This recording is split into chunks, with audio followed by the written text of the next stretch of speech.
ನಮಸ್ಕಾರ. ಉತ್ತರ ಕರ್ನಾಟಕ ನ್ಯೂಸ್ ಬುಲೆಟಿನ್ಗೆ ಸ್ವಾಗತ. ನಾನು ಹನುಮಂತ್ ದೇಶ್ಮುಖ್. ಬನ್ನಿ ಕ್ವಿಕ್ ಆಗಿ ನೋಡೋಣ ಈ ಕ್ಷಣದ ಪ್ರಮುಖ ಸುದ್ದಿಗಳನ್ನ. ಅದ್ದೂರಿಯಾಗಿ ನಡೆದಿದೆ ಮಲ್ಲಯ್ಯನ ಜಾತ್ರೆ. ಮೈಲಾಪುರ ಗ್ರಾಮದ ಮೈಲಾರ ಲಿಂಗೇಶ್ವರನ ಜಾತ್ರೆ ಬಹಳಷ್ಟು ಅದ್ದೂರಿಯಾಗಿ ಜರುಗಿದೆ. ಯಾದಗಿರಿ ತಾಲೂಕಿನ ಮೈಲಾಪುರ ಗ್ರಾಮದ ಮೈಲಾರ ಲಿಂಗೇಶ್ವರ ಜಾತ್ರೆ ಸಾಕಷ್ಟು ಅದ್ದೂರಿಯಾಗಿ ಜರುಗಿದೆ. ಜಾತ್ರೆಯಲ್ಲಿ ಮಲ್ಲಯ್ಯನ ಪಲ್ಲಕ್ಕಿ ಮೇಲೆ ಕುರಿ ಎಸೆಯುವುದು ನಿಷೇಧ ಮಾಡಿದೆ ಜಿಲ್ಲಾಡಳಿತದ ಆದೇಶಕ್ಕೆ ಭಕ್ತರು ಡೋಂಟ್ ಕೇರ್ ಅಂದಿದ್ದಾರೆ. ಪಲ್ಲಕ್ಕಿ ಮೇಲೆ ಒಂದು ಕುರಿ ಮರಿಯನ್ನ ಎಸೆದು ಭಕ್ತಿಯ ಪರಾಕಾಷ್ಠೆಯನ್ನ ಮೆರೆದಿದ್ದಾರೆ ಭಕ್ತರು. ಜಿಲ್ಲಾಡಳಿತ ನಿಷೇಧದ ಹಿನ್ನೆಲೆ ಪಲ್ಲಕ್ಕಿ ಮೇಲೆ ಭಂಡಾರ, ಜೋಳದ ದಂಟು, ಕುರಿ ಉಣ್ಣೆ ಅರ್ಪಿಸಿದ್ದಾರೆ. ಅಲ್ಲಿ ಬಂದಂತಹ ಭಕ್ತರು ಎಲ್ಲೆಡೆ ಮಲ್ಲಯ್ಯನಿಗೆ ಭಂಡಾರದ ಅರ್ಪಣೆ ಆಗಿದೆ. ಪಲ್ಲಕ್ಕಿ ಉತ್ಸವದ ನಂತರ ದೇವಸ್ಥಾನದ ಮುಂಭಾಗದಲ್ಲಿ ಸರಪಳಿ ಹರಿಯುವ ಪವಾಡ ಕೂಡ ನಡೆಯಿತು. ಜಾತ್ರೆಯಲ್ಲಿ ಹರಿದು ಬಂದ ಲಕ್ಷಾಂತರ ಭಕ್ತ ಸಾಗರಕ್ಕೆ ವಿವಿಧ ಕಡೆ ದಾಸೋಹದ ವ್ಯವಸ್ಥೆಯನ್ನು ಕೂಡ ಮಾಡಲಾಗಿತ್ತು. ಸಾಕಷ್ಟು ಜನ ಈ ಒಂದು ಜಾತ್ರೆಗೆ ಹರಿದು ಬಂದಿರುವಂಥದ್ದು. ಬಳ್ಳಾರಿಯಲ್ಲಿ ಇತ್ತೀಚೆಗೆ ನಡೆದ ಗಲಭೆ ಮತ್ತು ಹಿಂಸಾಚಾರದ ವಿರುದ್ಧ ಬಿಜೆಪಿ ರಾಜ್ಯದಾದ್ಯಂತ ಪ್ರತಿಭಟನೆಗಳನ್ನು ಆಯೋಜಿಸುತ್ತಿದೆ. ಈ ನಡುವೆ ಬಳ್ಳಾರಿಯಿಂದ ಬೆಂಗಳೂರಿಗೆ ಬೃಹತ್ ಪಾದಯಾತ್ರೆ ನಡೆಸುವ ಯೋಜನೆಯು ಚರ್ಚೆಗೆ ಕಾರಣವಾಗಿದೆ. ಶಾಸಕ ಜನಾರ್ದನ್ ರೆಡ್ಡಿ ಮತ್ತು ಮಾಜಿ ಸಚಿವ ಶ್ರೀರಾಮುಲು ಅವರು ರಾಜ್ಯ ಬಿಜೆಪಿ ಅಧ್ಯಕ್ಷ BY ವಿಜೇಂದ್ರ ಅವರಿಗೆ ಮನವಿ ಮಾಡಿದ್ದಾರೆ ಎಂಬ ಮಾಹಿತಿಗಳು ಹರಿದಾಡುತ್ತಾ ಇವೆ. ಪಾದಯಾತ್ರೆಗೆ ರೂಟ್ ಮ್ಯಾಪ್ ಸಹ ಸಲ್ಲಿಸಲಾಗಿದೆ ಅಂತ ಹೇಳಲಾಗ್ತಾ ಇದೆ. ಇನ್ನು ಪಾದಯಾತ್ರೆಯು ಜನವರಿ 17ರಂದು ಬಳ್ಳಾರಿಯಿಂದ ಆರಂಭವಾಗಿ ಫೆಬ್ರವರಿ 5ರವರೆಗೆ ನಡೆಯಲಿದೆ ಎಂಬ ಯೋಜನೆ ಇದೆ. ಸುಮಾರು 20 ದಿನಗಳ ಕಾಲ ನಡೆಯುವ ಈ ಪಾದಯಾತ್ರೆಯು ಅರಮನೆ ಮೈದಾನಕ್ಕೆ ಅಂದ್ರೆ ಪ್ಯಾಲೇಸ್ ಗ್ರೌಂಡ್ ಬಂದು ಸೇರಲಿದೆ. ಅಲ್ಲಿ ಬೃಹತ್ ಸಮಾವೇಶ ನಡೆಸಿ ಸರ್ಕಾರದ ವಿರುದ್ಧ ಆಕ್ರೋಶ ವ್ಯಕ್ತಪಡಿಸುವ ಉದ್ದೇಶವಿದೆ ಅಂತ ಮೂಲಗಳು ತಿಳಿಸಿವೆ. ಬಳ್ಳಾರಿಯ ಗಲಭೆಯಲ್ಲಿ ಕಾಂಗ್ರೆಸ್ ಕಾರ್ಯಕರ್ತನ ಸಾವು, ಕಾನೂನು ಸುವ್ಯವಸ್ಥೆ ಕುಸಿತ, ಪೊಲೀಸ್ ನೇಮಕಾತಿಯಲ್ಲಿ ಭ್ರಷ್ಟಾಚಾರ ಇತ್ಯಾದಿ ವಿಷಯಗಳನ್ನ ಎತ್ತಿ ಹಿಡಿಯುವುದು ಪಾದಯಾತ್ರೆಯ ಮುಖ್ಯ ಉದ್ದೇಶವಾಗಿದೆ ಅಂತ ತಿಳಿಸಿದ್ರು. ಜನವರಿ 22ರಿಂದ 31ರವರೆಗೆ ವಿಶೇಷ ಅಧಿವೇಶನ ನಡೆಸಲು ಸಿಎಂ ಸಿದ್ದರಾಮಯ್ಯ ನೇತೃತ್ವದಲ್ಲಿ ನಡೆದ ಸಚಿವ ಸಂಪುಟ ಸಭೆಯಲ್ಲಿ ನಿರ್ಧರಿಸಲಾಗಿದೆ. ವಿಜಿ ರಾಮ್ಜಿ ಕಾಯ್ದೆ 2025 ಸಮಾಜದ ಮೇಲೆ ಬೀರುವ ಪರಿಣಾಮಗಳ ಕುರಿತು ಜಂಟಿ ಅಧಿವೇಶನದಲ್ಲಿ ಚರ್ಚಿಸಿ ನಿರ್ಣಯಿಸಲು ತೀರ್ಮಾನ ಮಾಡಲಾಗಿದೆ ಅಂತ ವಿಶೇಷ ಕ್ಯಾಬಿನೆಟ್ ಸಭೆಯ ಬಳಿಕ ಸಚಿವ HK ಪಾಟೀಲ್ ತಿಳಿಸಿದ್ದಾರೆ. ಕೇಂದ್ರದಿಂದ ನರೇಗಾ ಯೋಜನೆ ಹೆಸರು ಬದಲಾವಣೆ ವಿಚಾರ ಸಂಬಂಧಪಟ್ಟ ಹಾಗೆ ವಿಧಾನಸೌಧದಲ್ಲಿ ಸಾರಿಗೆ ಸಚಿವ ರಾಮಲಿಂಗಾರೆಡ್ಡಿ ವಾಗ್ದಾಳಿಯನ್ನು ನಡೆಸಿದ್ದಾರೆ. ಯೋಜನೆಯಡಿ ಹಿಂದೆ ಕೇಂದ್ರ ಸರ್ಕಾರ 100% ಹಣ ಕೊಡುತ್ತಿತ್ತು. ಆದರೆ ಈಗ 40% ಹಣವನ್ನ ರಾಜ್ಯವೇ ಕೊಡಬೇಕು. ಹೊಸ ಕಾಯ್ದೆ ಪ್ರಕಾರ ಕೇಂದ್ರ ಹೇಳಿದ ಕಡೆ ಕೆಲಸ ಮಾಡಬೇಕಿತ್ತು. ಬಡವರಿಗೆ ದ್ರೋಹ ಮಾಡಲಾಗ್ತಾ ಇದೆ ಅಂತ ರಾಮಲಿಂಗಾರೆಡ್ಡಿ ಅವರು ಆರೋಪವನ್ನು ಮಾಡಿದ್ದಾರೆ. ಅಲ್ಲದೆ ಬಿಜೆಪಿಗರು ನಕಲಿ ರಾಮನ ಭಕ್ತರಾಗಿದ್ದು ಮತಕ್ಕಾಗಿ ರಾಮ ಅಂತಾರೆ. ಎಲ್ಲ ದೇವಸ್ಥಾನ ಕಟ್ಟಿದ್ದು ನಾವಾಗಿರುವ ಕಾರಣ ನಿಜವಾದ ರಾಮನ ಭಕ್ತರು ನಾವೇ. ಬಿಜೆಪಿಯವರು ನಕಲಿ ಹಿಂದೂಗಳು ಎಂದು ಕಿಡಿಕಾರಿದ್ದಾರೆ. ಆದರೆ ವಿಜಿ ರಾಮ್ಜಿ ಯೋಜನೆಗೆ ಕಾಂಗ್ರೆಸ್ ವಿರೋಧವನ್ನ ಬಿಜೆಪಿ ಕಟುವಾಗಿ ಟೀಕಿಸಿದೆ. ಕಾಂಗ್ರೆಸ್ ಅವಧಿಯಲ್ಲಿ ಮನರೇಗಾದಲ್ಲಿ 11 ಲಕ್ಷ ಕೋಟಿ ರೂಪಾಯಿ ಮೊತ್ತದ ಭ್ರಷ್ಟಾಚಾರ ಆಗಿದೆ. ಈ ಅಕ್ರಮ ವ್ಯಾಪಕ ಭ್ರಷ್ಟಾಚಾರ ತಡೆಯಲೆಂದೇ ಕೇಂದ್ರ ಸರ್ಕಾರ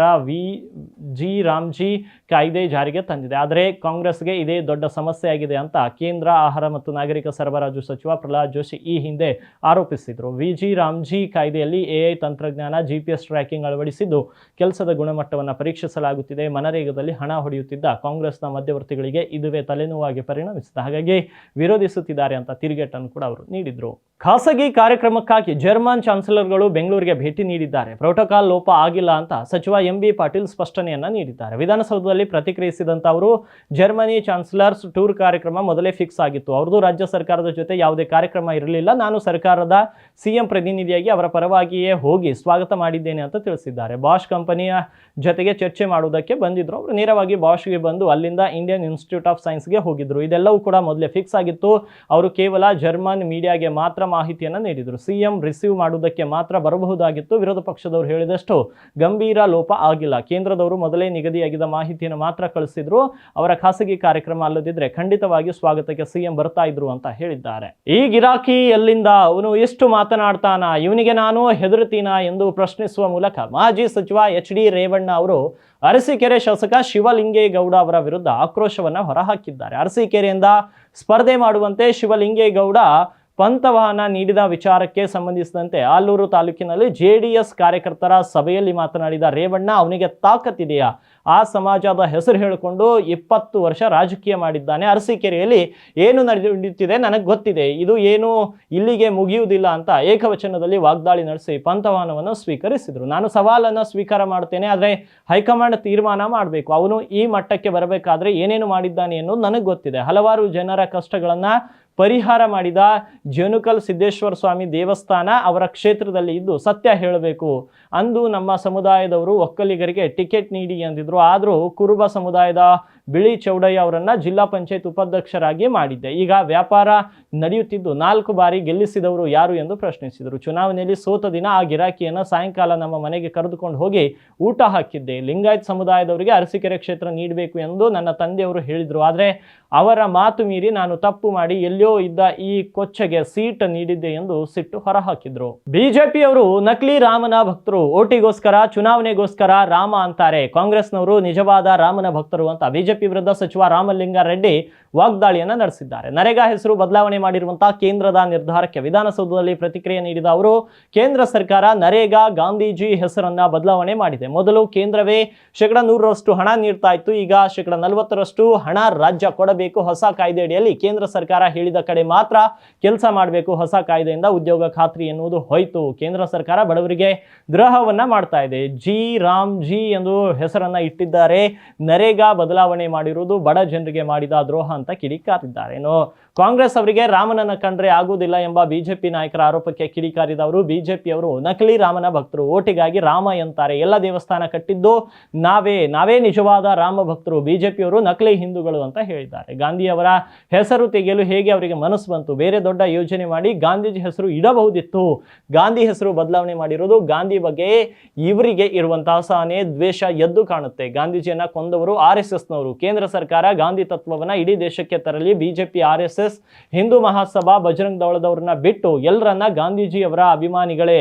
ಅವರ ಹೆಸರು ತೆಗೆಯುವುದು ಬಿಜೆಪಿ ದುರಳತನ ತೋರುತ್ತದೆ ಅಂತ ವಾಗ್ದಾಳಿಯನ್ನು ನಡೆಸಿದ್ರು. ಶಿಡ್ಲಘಟ್ಟದ ನಗರಸಭೆ ಆಯುಕ್ತೆಗೆ ಕಾಂಗ್ರೆಸ್ ಮುಖಂಡ ರಾಜೀವ್ ಅಶ್ಲೀಲ ಪದಗಳಿಂದ ನಿಂದಿಸಿದ ಪ್ರಕರಣಕ್ಕೆ ಕೇಂದ್ರ ಸಚಿವ HD ಕುಮಾರಸ್ವಾಮಿ ಕಿಡಿಕಾರಿದ್ದಾರೆ. ಮುಖ್ಯ ಕಾರ್ಯದರ್ಶಿ ಶಾಲಿನಿ ರಜನೀಶ್ ಅವರಿಗೆ ಕರೆ ಮಾಡದಂತ ಕೇಂದ್ರ ಸಚಿವ HDK ಘಟನೆಯ ಬಗ್ಗೆ ನಿಂದಿಸಿದ ಆಡಿಯೋವನ್ನ ಕಳಿಸಿ ಆಕ್ರೋಶವನ್ನ ಹೊರಹಾಕಿದ್ರು. ನೀವು ಒಬ್ಬ ಹೆಣ್ಣು ಮಗಳಾಗಿ ನಿಮ್ಮ ಅಧೀನದಲ್ಲಿ ಕೆಲಸ ಮಾಡುವ ಮಹಿಳಾ ಅಧಿಕಾರಿಗಳಿಗೆ ರಕ್ಷಣೆ ಇಲ್ಲ ಅಂತ ಬೇಸರ ವ್ಯಕ್ತಪಡಿಸಿದ್ರು ಎನ್ನಲಾಗಿದೆ. ಇನ್ನು ಅಧಿಕಾರಿಗಳಿಗೆ ಆವಾಜ್ ಹಾಕಿ ಅಶ್ಲೀಲ ಪದಗಳಿಂದ ನಿಂದಿಸಿದ್ರೆ ಅವರು ಕೆಲಸ ಮಾಡುವುದು ಹೇಗೆ ಅಂತ ಪ್ರಶ್ನಿಸಿರುವಂತಹ ಕುಮಾರಸ್ವಾಮಿ ಕೂಡಲೇ ರಾಜೀವ್ನನ್ನ ಬಂಧಿಸಬೇಕು ಅಂತ ಮುಖ್ಯ ಕಾರ್ಯದರ್ಶಿ ಶಾಲಿನಿ ಅವರಿಗೆ ಆಗ್ರಹಿಸಿದ್ದಾರೆ ಅಂತ ಮೂಲಗಳು ತಿಳಿಸಿವೆ. ಪ್ರಧಾನಮಂತ್ರಿ ನರೇಂದ್ರ ಮೋದಿ ಅವರು ಇಂದು ಮಕರ ಸಂಕ್ರಾಂತಿಯ ಶುಭ ಸಂದರ್ಭದಲ್ಲಿ ದೇಶದ ಎಲ್ಲಾ ನಾಗರಿಕರಿಗೆ ಶುಭಾಶಯಗಳನ್ನ ಕೋರಿದ್ದಾರೆ. ಪತ್ರದ ಮೂಲಕ ಮಕರ ಸಂಕ್ರಾಂತಿಯ ನಿಮಿತ್ತ ಮೋದಿ ಶುಭಾಶಯಗಳನ್ನ ತಿಳಿಸಿದ್ದಾರೆ. ಆತ್ಮೀಯ ನಾಗರಿಕರೇ, ಸಂಕ್ರಾಂತಿಯ ಈ ಶುಭ ಸಂದರ್ಭದಲ್ಲಿ ನಿಮಗೆ ಮತ್ತು ನಿಮ್ಮ ಕುಟುಂಬಕ್ಕೆ ನನ್ನ ಹೃತ್ಪೂರ್ವಕ ಶುಭಾಶಯಗಳನ್ನ ಕೋರುತ್ತೇನೆ ಅಂತ ತಿಳಿಸಿದ್ದಾರೆ. ಸೂರ್ಯನ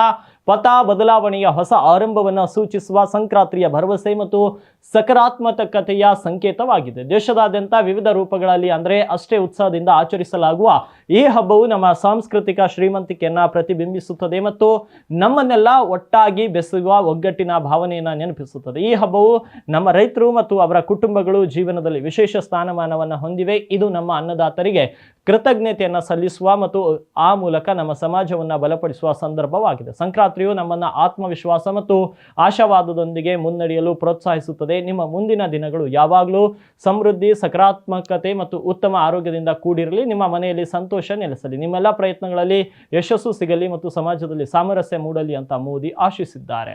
ಮನೆಯಲ್ಲಿ ನಿರಾವ ಮೌನ, ಸಮಯ ನಿಂತಂತೆ ಎಲ್ರಿಗೂ ಭಾಸ. ಕುರ್ಚಿಗಳನ್ನ ಜೋಡಿಸಲಾಗಿತ್ತು. ಅಂತ್ಯಕ್ರಿಯೆಗೆ ಬೇಕಾದ ಸಾಮಗ್ರಿಗಳನ್ನ ಜೋಡಿಸಿ ಇಡಲಾಗಿತ್ತು. ಮತ್ತೊಂದು ಮೂಲೆಯಲ್ಲಿ ಬಿಳಿ ಬಟ್ಟೆಯಲ್ಲಿ ದೇಹವು ಚಲನರಹಿತವಾಗಿ ಮಲಗಿತ್ತು. ಇನ್ನೊಂದು ಮೂಲೆಯಲ್ಲಿ ಸಂಬಂಧಿಕರು ಕಣ್ಣು ಒರೆಸುತ್ತಾ ಮಹಿಳೆಯ ಒಳ್ಳೆತನವನ್ನ ಕೊಂಡಾಡುತ್ತಿದ್ರು. ದೂರದ ಸಂಬಂಧಿಕರು ಒಬ್ಬರೊಬ್ಬರಾಗಿ ಅಂತಿಮ ದರ್ಶನಕ್ಕೆ ಬರ್ತಾ ಇದ್ರು. ದೇಹವನ್ನ ಸುತ್ತಿ ಇಡಲಾಗಿತ್ತು. ಹೆಬ್ಬೆರಳುಗಳನ್ನ ಕಟ್ಟಲಾಗಿತ್ತು.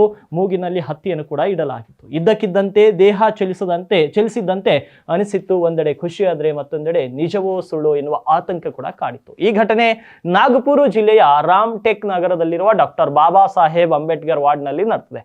ಆ ಮಹಿಳೆಯ ಹೆಸರು ಗಂಗಾಬಾಯಿ ಸಜ್ವಾ ಸಕ್ರಾ ಅವರಿಗೆ 103 ವರ್ಷ ವಯಸ್ಸಾಗಿದೆ. ಮಗಳೊಂದಿಗೆ ವಾಸವಿದ್ದಾರೆ. ಅವರು 2 ತಿಂಗಳಿಂದ ಸಂಪೂರ್ಣವಾಗಿ ಹಾಸಿಗೆ ಹಿಡಿದಿದ್ರು. ಪ್ರತಿದಿನ ಕೇವಲ 2 ಚಮಚ ನೀರು ಮಾತ್ರ ಸೇವಿಸ್ತಾ ಇದ್ರು. ಸೋಮವಾರ ಸಂಜೆ ಅವರ ದೇಹ ಸಂಪೂರ್ಣವಾಗಿ ಚಲನೆಯನ್ನ ನಿಲ್ಲಿಸಿತ್ತು.